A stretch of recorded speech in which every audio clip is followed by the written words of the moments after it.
Depression বা বিষণ্ণতা শব্দগুলোর সঙ্গে কম বেশি আমাদের সবারই পরিচিতি আছে। সময়ের সাথে সাথে আমাদের মানব জীবনে এই ডিপ্রেশন বা বিষণ্ণতার পরিধি বাড়ছে।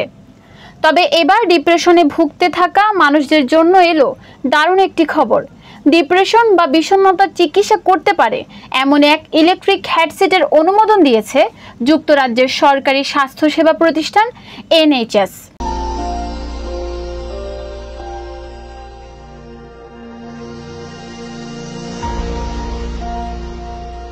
হেডসেটটি সফল পরীক্ষার পর বহুল ব্যবহারের অনুমতি দিয়েছে সরকারি সংস্থাটি। হেডসেটটি বানিয়েছে সুইডিশ কোম্পানি ফ্লো নিউরোসায়েন্স আর পরীক্ষা চালিয়েছে NHS।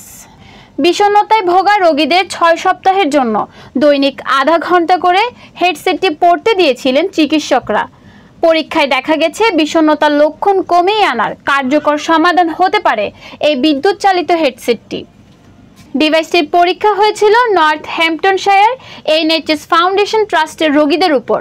তবে কেউ চাইলে ব্যক্তিগতভাবেও এটি কিনতে পারেন, যার জন্য গুনতে হবে 399 পাউন্ড।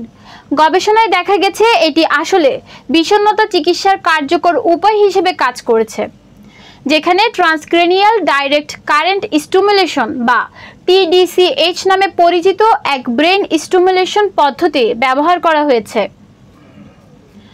আসলে ডিভাইসটি মস্তিষ্কের সামনের অংশে সরাসরি দুর্বল বৈদ্যুতিক তরঙ্গ সরবরাহ করার মাধ্যমে মস্তিষ্কে আবেগের বহিঃপ্রকাশ ঘটানো জায়গাগুলোকে প্রাণবন্ত করে তোলে। গবেষকরা দেখেছেন 6 সপ্তাহের এই পরীক্ষায় অংশ নেওয়া 58% বেশি রোগী নিজের মানসিক অবস্থায় উন্নতি দেখেছেন, যেখানে 1/3 রোগীর বিষণ্ণতার লক্ষণও বন্ধ হয়ে গিয়েছে। এই পরীক্ষায় নেতৃত্ব দেওয়া ডক্টর আজাহার জাফর বলেছেন, ডিভাইসটি ব্যবহারের পর অনেক রোগী জানিয়েছেন এতে করে তাদের ওষুধ নেওয়ার প্রবণতাও কমে গেছে।